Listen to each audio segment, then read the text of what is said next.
এরপর আমার আল্লাহ রাব্বুল আলামিন বলেন, ও আদম, আমি তোমাকে তৈরি করেছি। তৈরি করার আগে ফেরেশতাদের সমাবেশে বলেছিলাম, ইন্নী জাইলুম ফিল আরদি খলিফা, আমি দুনিয়ার মধ্যে আমার প্রতিনিধি সৃষ্টি করতে চাই। তখন ফেরেশতারা বলছিলেন, ক্বালু আতাজআলু ফিহা মান ইউফসিদু ফিহা ওয়া ইয়াসফিকুদ দিমা ওয়া নাহনু নুসাব্বিহু বিহামদিকা ওয়া নুকদ্দিসু লাক। রব্বুল আলামিন, আপনি কি দুনিয়ার মধ্যে আমার একটা জাত সৃষ্টি করবেন যারা দুনিয়াতে গিয়ে মারামারি হানাহানি করবেন, ফিতনা ফাসাদ সৃষ্টি করবেন, রক্তপাত করবেন? রব্বুল আলামিন, আমরা তো আপনার তাসবিহ তাহলিলের জন্য আছি। রব্বুল আলামিন, আপনি দুনিয়াতে কোনো মানব জাতি তৈরি করবেন না, খলিফা তৈরি করার প্রয়োজন নাই, আপনার সালাহারি প্রশংসা করার জন্য তো আমরাই আছি। আমার আল্লাহ রাব্বুল আলামিন বলেন, আমি যা জানি তোমরা তা জানো। এরপর আল্লাহ রাব্বুল আলামিন হযরত আদম আলাইহিস সালাতু ওয়াস সালামকে তৈরি করলেন। হযরত আদম আলাইহিস সালাতু ওয়াস সালামকে তৈরি করার পর আমার আল্লাহ সুবহানাহু ওয়া তাআলা হযরত আদম আলাইহিস সালাতু ওয়াস সালামকে জ্ঞান দিয়ে দিলেন। জোরে বলুন, কি দিয়েছে? আরো জোরে বলুন, কি দিয়েছে? আল্লাহ রাব্বুল আলামিন বলেন, ওয়া আল্লামা আদামাল আসমাআ কুল্লাহা ثم عرضهم على الملائكة فقال أنبئوني هؤلاء إن كنتم صادقين। আল্লাহ রাব্বুল আলামিন বলেন, ওয়া আল্লামা আদামাল আসমাম, আমি আল্লাহ রাব্বুল আলামিন আদম আলাইহিস সালাতু ওয়াস সালামকে সব জিনিসের নাম শিখিয়ে দিলাম। মুফাসসিরিন ইকরাম বলছেন, এর মাধ্যমে রাব্বুল আলামিন বলছেন, সৃষ্টির শুরু থেকে নিয়ে শেষ পর্যন্ত যত কিছুই আমার আল্লাহ দুনিয়াতে তৈরি করবেন, সব কিছুর এলম আমার আল্লাহ আদমকে দিয়ে দিয়েছে। সুবহানাল্লাহ। এরপরে ফেরেশতাদেরকে বললেন, ও আমার ফেরেশতারা, এই সমস্ত জিনিসের নাম বলে দাও। তখন ফেরেশতারা বললেন, রাব্বুল আলামিন, আমরা তো এত কিছু জানি না, যা আমাদেরকে শিক্ষা দিয়েছেন সেগুলো ছাড়া আমরা কিছুই জানি না, কিছুই বুঝি না।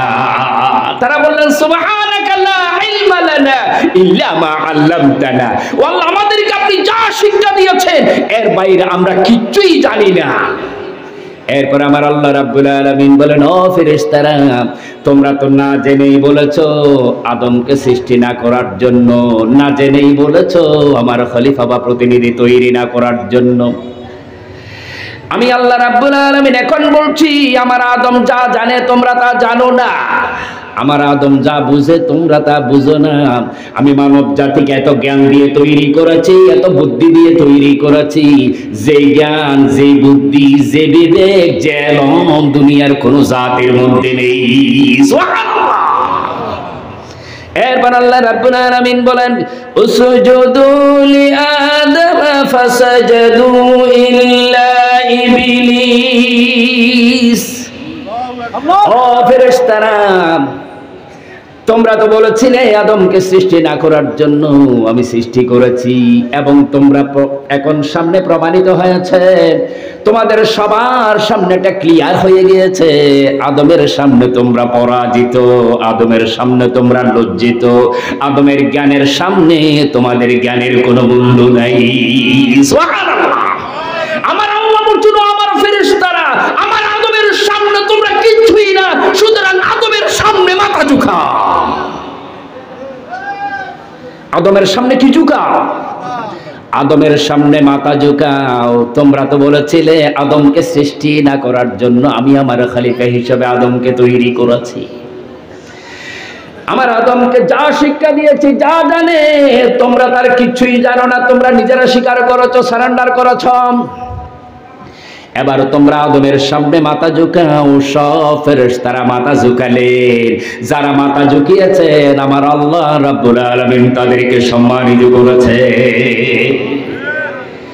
আর ইবলিস বলল, না, আমি মাথা ঝুঁকাবো না। আমার আল্লাহ বলেন, ইবলিস কেন মাথা ঝুঁকাবে না?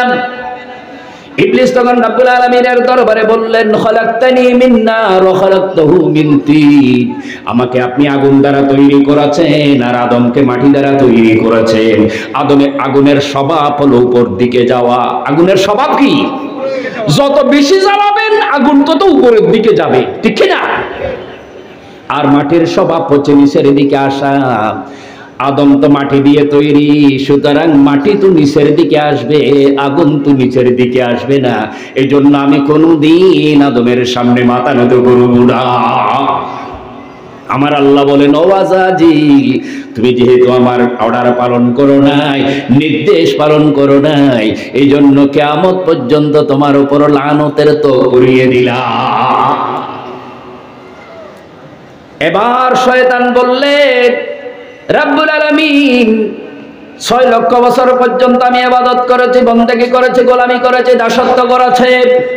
ও আল্লাহ, সপ্ত আকাশ আর সপ্ত জমিনের মধ্যে এমন কোন জায়গা নেই যেখানে আমার সিজদা পড়ে নাই। ও আল্লাহ, এজন্য আমাকে কোনো কিছু প্রতিদান দাও। আমার আল্লাহ রাব্বুল আলামিন বলেন, তুমি কি চাও? বললেন, রাব্বুল আলামিন, আমি কিয়ামত পর্যন্ত হায়াত চাই। আমার আল্লাহ বলেন, যাও, তোমাকে কিয়ামত পর্যন্ত হায়াত দিয়ে দিলাম।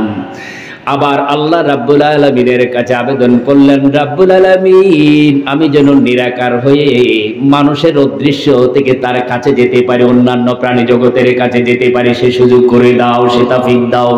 আল্লাহ বলেন, সেটাও দিয়ে দিলাম। এরপরে আজাজিল বললেন, রাব্বুল আলামিন, আমি যেন রগে রগে হাঁটতে পারি, তাকে ওয়াসওয়াসা দিতে পারি, সে সুযোগ দিয়ে দাও। আমার আল্লাহ বলেন, সেটাও দিলাম। এরপরে আজাজিল আল্লাহর সামনে চ্যালেঞ্জ দিয়ে বললেন, ও রাব্বুল আলামিন, আমি লক্ষ লক্ষ বছর ইবাদত করার পরে যে আদমের কারণে আমার সব কিছু শেষ হয়ে গেল, আমার সব আমলগুলো বরবাদ হয়ে গেল, আমি সেই আদমকে সামনে থেকে, পিছনের থেকে, ডানের থেকে, বাঁয়ের থেকে, চতুর্দিকে আক্রমণ করব। কোন আদম সন্তান আপনার প্রিয় বান্দা হতে পারবে না। আমার আল্লাহ রাব্বুল আলামিন বলেন, ও আজাজিল, আমার কোন মুখলেস বান্দা, মুমিন বান্দাকে তুমি প্রতারিত করতে পারবে না। ও আজাজিল, তুমি আমার বান্দার সামনে থেকে, ডানে থেকে, বাঁয়ে থেকে, পিছনের থেকে আসবে, চতুর্দিক থেকে আক্রমণ করবে, আর আমি আল্লাহ রাব্বুল আলামিন উপর থেকে তার উপর রহমত বর্ষণ করব। সুবহানাল্লাহ। এই জন্য শয়তান চতুর্দিক থেকে আক্রমণ করে, ওয়াসওয়াসা দেয়। বান্দা যখন আল্লাহর দরবারে হাত তুলে দেয়, সাথে সাথে শয়তান অসহায় হয়ে যায়। বান্দা যখন হাত তুলে দেয়, আমার আল্লাহ রাব্বুল আলামিনের আরশের দরজা খুলে যায়। তখন শয়তানের কোন চক্রান্ত, ষড়যন্ত্র কাজে আসে না। আমার আল্লাহ রাব্বুল আলামিন বললেন, ও আজাজিল, তোমার কোন চক্রান্ত, ষড়যন্ত্র কাজে আসবে না। আমার আল্লাহ রাব্বুল আলামিন আরশ আজিমের মধ্যে শিক্ষা দিলেন হযরত আদম আলাইহিস সালাতু ওয়াস সালামকে। শিক্ষা দিলেন কাকে? একটু কথা বলতে হবে। আপনারা যদি কথা না বলেন, আমি বুঝবো যে আমার আলোচনাগুলো বুঝতে পারছেন না। আমি তো কবরস্থানে কথা বলছি না, এতগুলো মানুষ আছেন, আপনারা কি জবাব দিতে পারবেন না? আপনারা এখান থেকে কি কিছু শিখে যেতে চান? তাইলে জবাব যদি না দেন তো কি শিখলেন আর কি শিখতে পারলেন না, সেটাই তো বোঝার সুযোগ নেই। জবাব দিতে পারবেন তো ইনশাআল্লাহ? তাইলে আল্লাহ সুবহানাহু ওয়া তাআলা আরশ আজিমে জান্নাতের মধ্যে শিক্ষা দিয়েছেন হযরত আদম আলাইহিস সালাতু ওয়াস সালামকে। শিক্ষা দিয়েছেন কাকে? শিক্ষককে।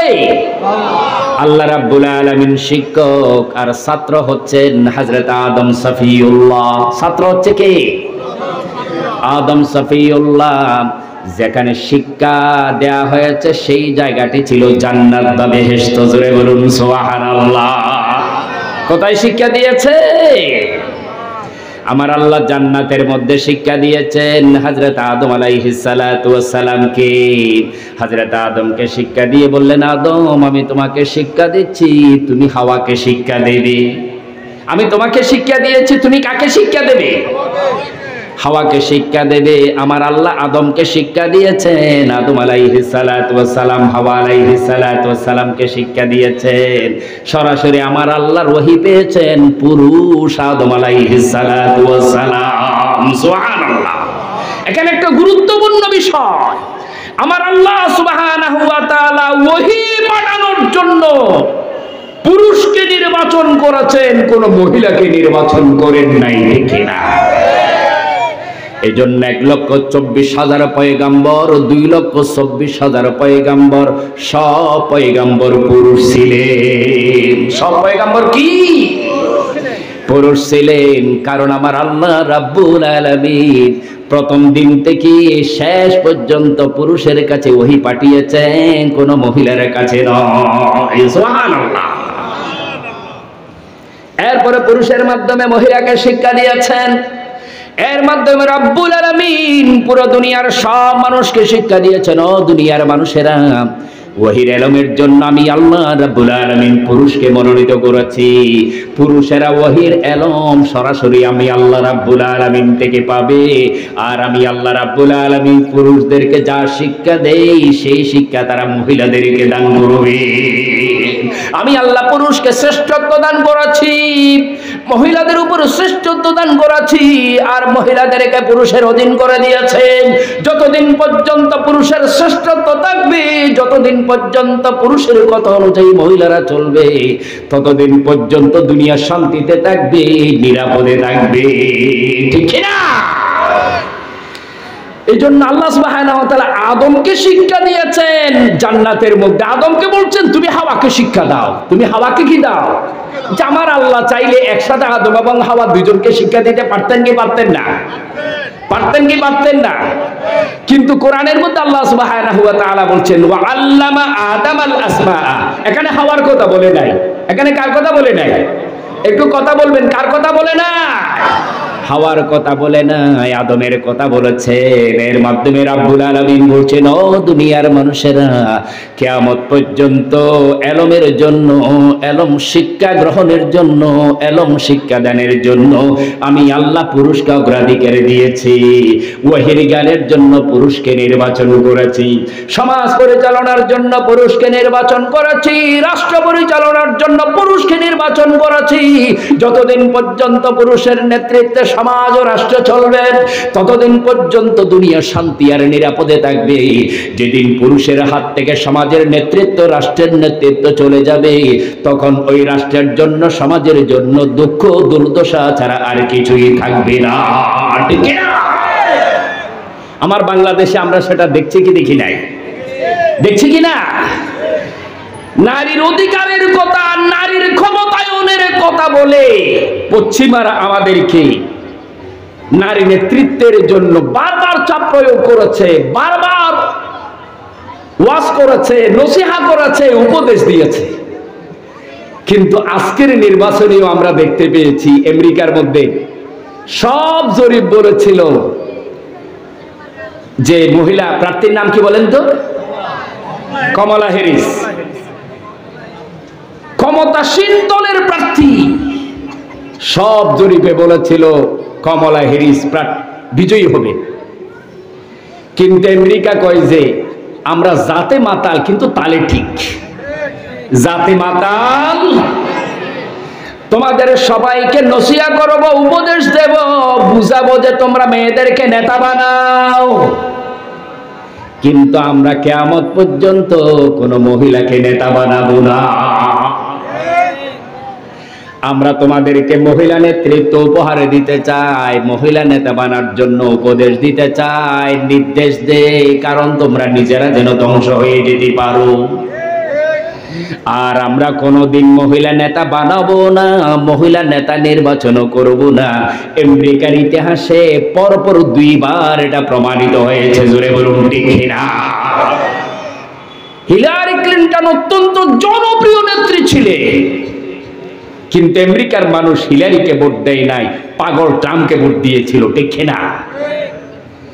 এবারও কমলা হ্যারিস, সমস্ত জরিপে বলছে, বিশ্ব জরিপে বলেছিল যে কমলা হ্যারিস ফার্স্ট হবেন, কমলা হ্যারিসই আমেরিকার প্রেসিডেন্ট হবেন। কিন্তু দেখা গেল না, আমেরিকার জনগণ, আমেরিকার নেতা, আমেরিকার শিক্ষিত জনতা বলল না, আমরা জাতিকে দেই, অন্যান্যদেরকে উপদেশ দেই, কিন্তু আমার দেশে কোনোদিন মহিলা প্রেসিডেন্ট আমরা বানাবো না, ঠিক না?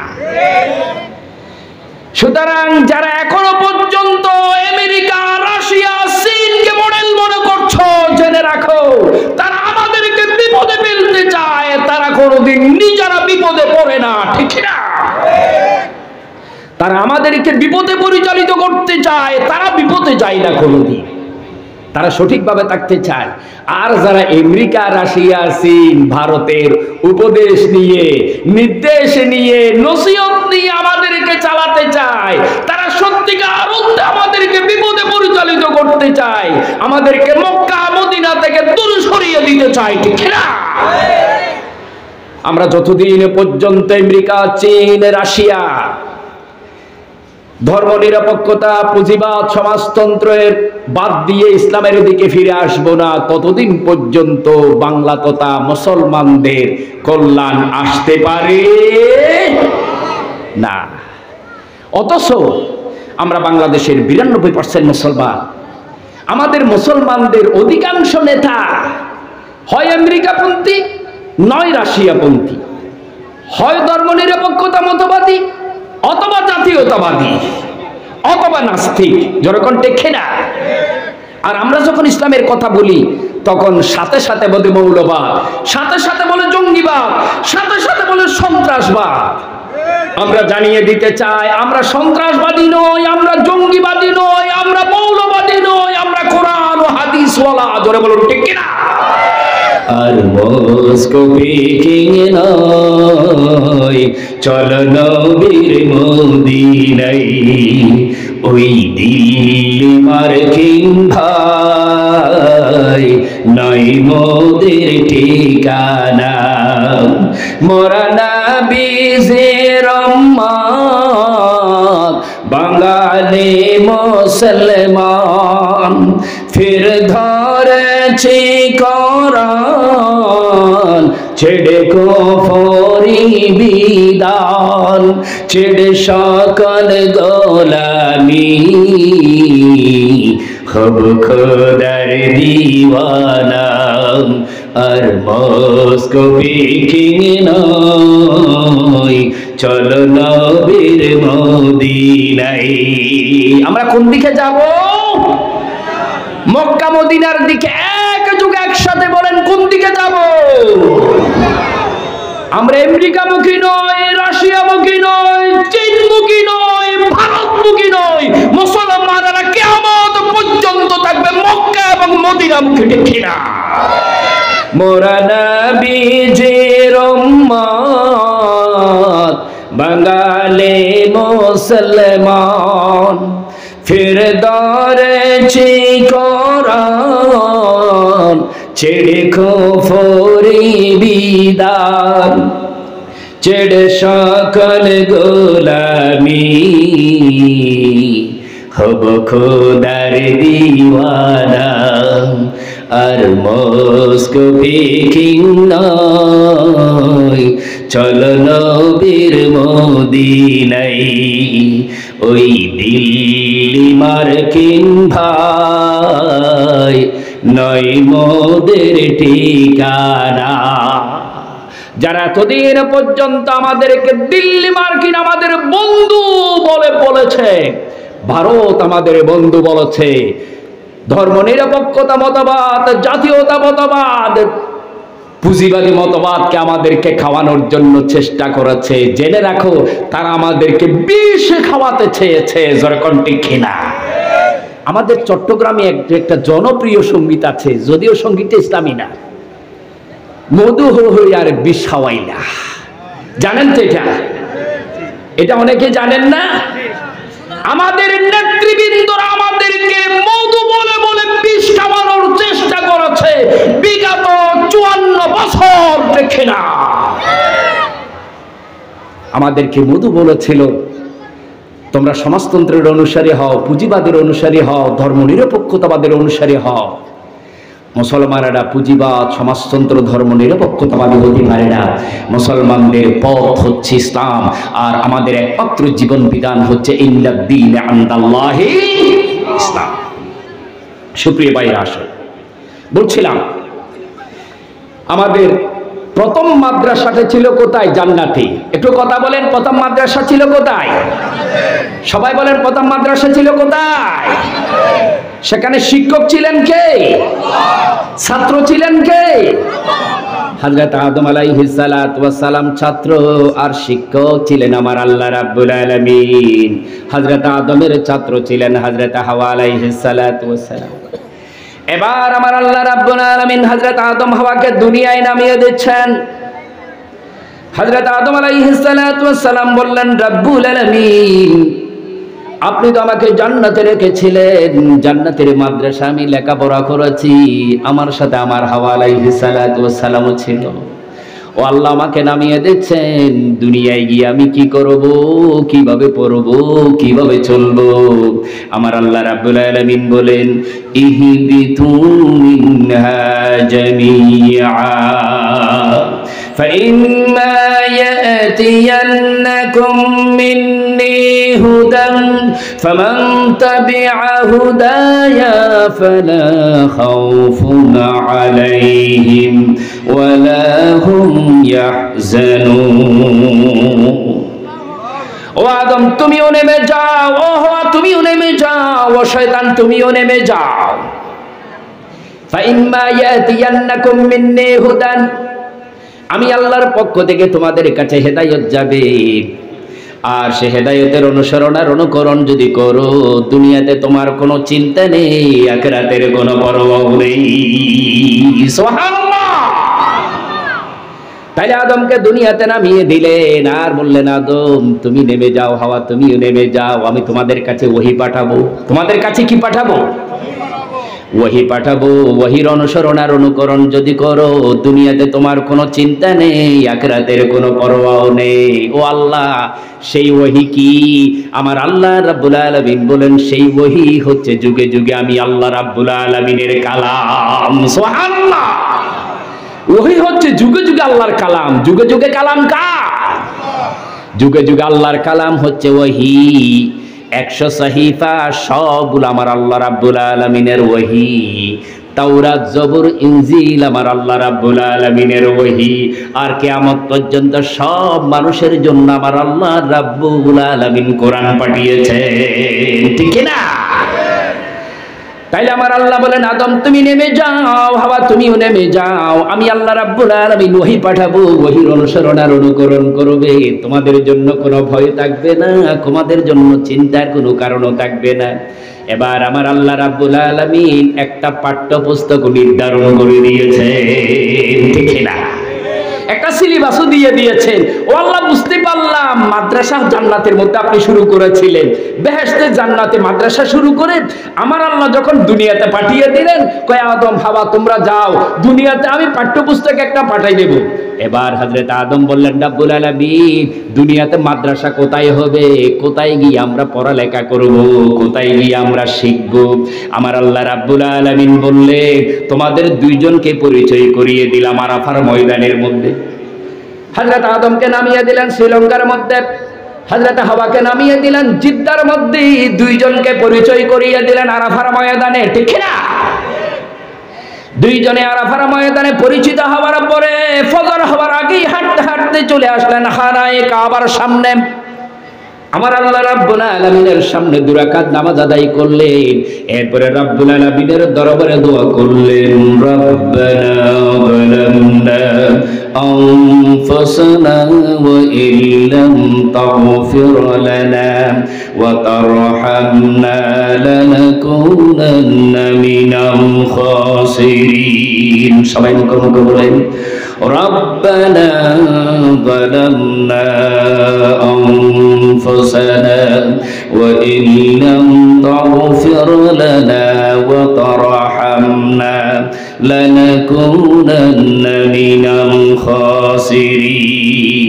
ও আল্লাহ, আমি নিজের নফসের উপর জুলুম করেছি, ও আল্লাহ তুমি যদি আমার প্রতি দয়া না করো, রহম না করো, মারাত্মক ক্ষতিগ্রস্ত হয়ে যাবে, আমি ধ্বংস হয়ে যাব। ও আল্লাহ, আমাকে ক্ষতি থেকে বাঁচাও, তোমার রহমতের শাইমানার নিচে আশ্রয় দাও। সুবহানাল্লাহ। হযরত আদম এবং হাওয়া আলাইহিস সালাম এখানে এসে দোয়া করলেন, আর আমার আল্লাহ রাব্বুল আলামিনের কাছে দোয়া করার পরে আমার আল্লাহ রাব্বুল আলামিন হযরত আদম আর হাওয়ার দোয়াকে কবুল করলেন। এবার সূর্য উঠে গেলে এতদিন পর্যন্ত দোয়া কবুল হয়নি, এজন্য ফজর হয় নাই। 300 বছর পর্যন্ত অন্ধকারের মধ্যে আদম এবং হাওয়া আলাইহিস সালাতু ওয়াস সালাম ছিলেন। 300 বছর পরে ফজর হয়ে গেল, সূর্য উঠছে। আদম আর হাওয়া খুশি হয়ে গেলেন। আদম আলাইহিস সালাতু ওয়াস সালাম পাশের পাহাড়ের একটা টিলায় বসলেন, আর হাওয়া আলাইহিস সালাতু ওয়াস সালাম আরেকটা টিলায় বসলেন। দুইজনে দুইটা টিলায় বসে 300 বছর পর্যন্ত অন্ধকারের মধ্যে কিভাবে কাটিয়েছেন সেটা গল্প গুজব করছে। আমার আল্লাহ বলেন, ও আদম ও হাওয়া, তোমরা দুনিয়ায় এসে যেই জায়গায় বসে গল্প করেছো, ও আমি আল্লাহ রাব্বুল আলামিনের কাছে জায়গাটা প্রিয় হয়ে গিয়েছে। আল্লাহু আকবার। আল্লাহ রাব্বুল আলামিন বলেন, ইন্নাস সাফা ওয়াল মারওয়াতা মিন শাআইরিল্লাহ। ও আদম, তুমি যেখানে বসেছো, আমি আল্লাহ কিয়ামত পর্যন্ত আদম সফিউল্লাহর নামে এটাকে সাফা নামকরণ করে দিয়েছি। ও হাওয়া, তুমি যেখানে বসেছো, আমি ইমরাতুন এর নামে এটাকে কিয়ামত পর্যন্ত মারওয়া নামকরণ করে দিয়েছি। সুবহানাল্লাহ। আর কিয়ামত পর্যন্ত সব মানুষের জন্য এই সাফা এবং মারওয়াকে স্মরণ করা, সাফা মারওয়াকে সাই করার জন্য আমি আল্লাহ নির্দেশ জারি করে দিয়েছি। আল্লাহু আকবার। এবার আদম এবং হাওয়া আলাইহিস সালাতু ওয়াস সালাম এখানে বসলেন। এখানে বসার পরে সেখান থেকে উঠলেন, আরেকটু উপর হলো, সূর্য আরেকটু উঠতে লাগলো, উঠতে লাগলো, উঠতে লাগলো। দুইজনে ওই যে জান্নাতে লেখাপড়া করেছে সেই পড়ালেখা করতেছেন, হাঁটতেছেন। এগুলো তো আমাদের মতো 3.5 হাতের মানুষ না। হযরত আদম আলাইহিস সালাতু ওয়াস সালাম হচ্ছেন 120 হাত, আর হাওয়া আলাইহিস সালাতু ওয়াস সালাম হচ্ছেন 80 হাত। কয় হাত বলেন? আরো জোরে বলেন, কয় হাত? তাইলে 120 হাত লম্বা মানুষ যদি একটা কদম দেয়, এক কদমে অন্তত এই পাড়ার এই মুখ থেকে এই পাশ থেকে ওই পাশ পর্যন্ত যাওয়া যাবে কি যাবে না? দুইজনে আস্তে আস্তে হাঁটতেছেন আর আজিমের শিখানো পড়াগুলো পড়ছেন।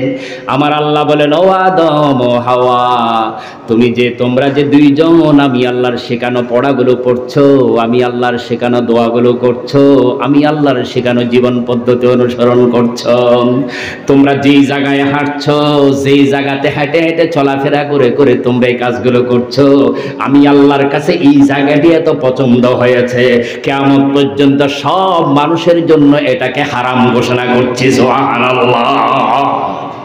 যারা হজে গিয়েছেন, হুদুদে হারামে আছে না নাই? মক্কার চতুর্দিকে নির্দিষ্ট একটা জায়গা পর্যন্ত কি আছে? হুদুদ আছে, হারামের নির্দিষ্ট একটা সীমানা আছে। হারামের নির্দিষ্ট একটা সীমানা আছে। এই হারামের নির্দিষ্ট সীমানাটি এই জায়গায় হযরত আদম এবং হাওয়া আলাইহিস সালাতু ওয়াস সালাম হাঁটতে চলতে ফিরতে আমার আল্লাহর শেখানো পদ্ধতি, আমার আল্লাহর শেখানো রীতিনীতিগুলো চর্চা করেছে। এক কথায় যদি বলা যায়, দুনিয়াতে প্রথম মাদ্রাসা প্রতিষ্ঠা করেছিলেন পড়ার জন্য হযরত আদম এবং হাওয়া আলাইহিস সালাতু ওয়াস সালাম। আর জায়গাটি ছিল মক্কার চতুর্দিকে হুদুদে হারাম। সুবহানাল্লাহ। এই হুদুদে হারামের মধ্যে পড়ালেখা করেছেন হাজার হাজার পয়গাম্বর। এই জন্য মাতাব যেখানে তাওয়াফ করা হয়, লাব্বাইক আল্লাহুম্মা লাব্বাইক, লাব্বাইক লা শারীকা লাক লাব্বাইক, ইন্নাল হামদা ওয়ান নি'মাতা লাকা ওয়াল মুলক লা শারীকা লাক, লাব্বাইক আল্লাহুম্মা লাব্বাইক। হযরত আদম থেকে নিয়ে হযরত ইব্রাহিম আলাইহিস সালাতু ওয়াস সালাম পর্যন্ত 12 জন পয়গম্বর এসেছেন। যেরকম কয়জন? 12 জন পয়গম্বর এসেছেন। সব পয়গম্বর আলাইহিস সালাতু ওয়াস সালাম খানায়ে কাবার চতুর্দিকে আমার আল্লাহ রাব্বুল আলামিনের হুদুদে হারামের মধ্যে ওহীর চর্চা করেছেন, ওহীর চর্চা করেছেন, ওহীর শিক্ষা দিয়েছেন, ওহীর জ্ঞানী করেছেন। সেই হুদুদে হারাম থেকে শিক্ষা দেওয়ার উদ্দেশ্যে হযরত শীশ আলাইহিস সালাতু ওয়াস সালাম ভারতবর্ষে চলে এসেছেন। সুবহানাল্লাহ। তাইলে হযরত ইব্রাহিম আলাইহিস সালাতু ওয়াস সালাম পর্যন্ত ওহীর চর্চা চলেছে দুনিয়াতে একটা জায়গায়, সেটা হচ্ছে হুদুদে হারাম। এরপরে হযরত ইব্রাহিম আলাইহিস সালাতু ওয়াস সালাম এসেছেন বাবেল শহরের মধ্যে। এবার শিক্ষা কেন্দ্র আলাদা হয়ে গেল। হযরত ইব্রাহিম আলাইহিস সালাতু ওয়াস সালাম বাবেল শহর থেকে হযরত হাজরা আলাইহিস সালাতু ওয়াস সালামকে নিয়ে আবার মক্কায় চলে এসেছেন। এক বিবি আছেন বাবেল তথা ইরাকের মধ্যে, আর এক বিবি রেখে এসেছেন মক্কায়ে মুআজ্জামার মধ্যে। এবার শিক্ষা কেন্দ্র দুনিয়াতে দুটাই হয়ে গেল, একটা হচ্ছে হেরাম শরীফের চতুর্দিকে হুদুদ হেরাম, আর একটা হচ্ছে বাইতুল মাকদাসের এলাকা। সুবহানাল্লাহ। ভালো করে খেয়াল করবেন, আমি বলছি মাদ্রাসা শিক্ষার উৎপত্তি এবং ক্রমবিকাশ, কিভাবে মাদ্রাসা শিক্ষা আস্তে আস্তে প্রসার লাভ করেছে। তাইলে 12 জন পয়গম্বর পর্যন্ত মাদ্রাসা শিক্ষা তথা দ্বীনি শিক্ষা, ওহীর শিক্ষা ছিল খানায়ে কাবা কেন্দ্রিক হুদুদ হেরামের মধ্যে। এরপরে হযরত ইব্রাহিম আলাইহিস সালাতু ওয়াস সালামের দুই পুত্র হযরত ইসহাক আলাইহিস সালাতু ওয়াস সালাম আর হযরত ইসমাঈল আলাইহিস সালাতু ওয়াস সালাম। ইসহাক আলাইহিস সালাতু ওয়াস সালাম দ্বীনের চর্চা, ওহীর চর্চা করেছেন, দ্বীনি শিক্ষা দিয়েছেন বাইতুল মাকদাস কেন্দ্রিক, বাবেল শহর কেন্দ্রিক, বর্তমান ফিলিস্তিন কেন্দ্রিক। আর হযরত ইসমাঈল আলাইহিস সালাতু ওয়াস সালাম আর তার পরিবার বর্গগণ হুদুদ হেরামের ভিতরে দ্বীনের শিক্ষা দিয়েছেন, ওহীর শিক্ষা দিয়েছেন।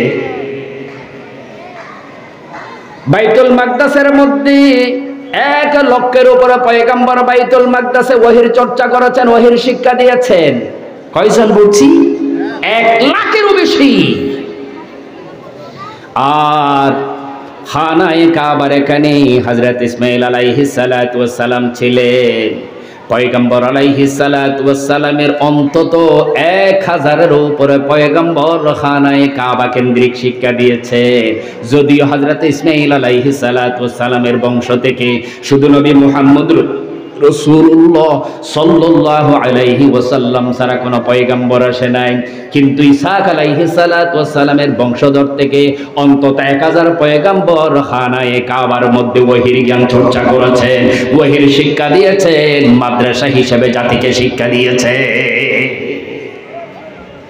এখন চিন্তা করে দেখুন, 1 লক্ষ পয়গম্বর যেখানে ওহীর শিক্ষা দিয়েছে, দুনিয়ার দ্বিতীয় মাদ্রাসা যেটা ওহীর মাদ্রাসা ছিল, সেই ওহীর মাদ্রাসার ছাত্র কিয়ামত পর্যন্ত হাজার হাজার লক্ষ লক্ষ পয়গম্বরের অনুসারী, যেখানে আমার আল্লাহ রাব্বুল আলামিন লক্ষ লক্ষ পয়গম্বর পাঠিয়েছেন। যেই ফিলিস্তিনের প্রতিটি মাটি, প্রতিটি ইঞ্চি আল্লাহর পয়গম্বরের কদম পড়েছে, ঠিক না?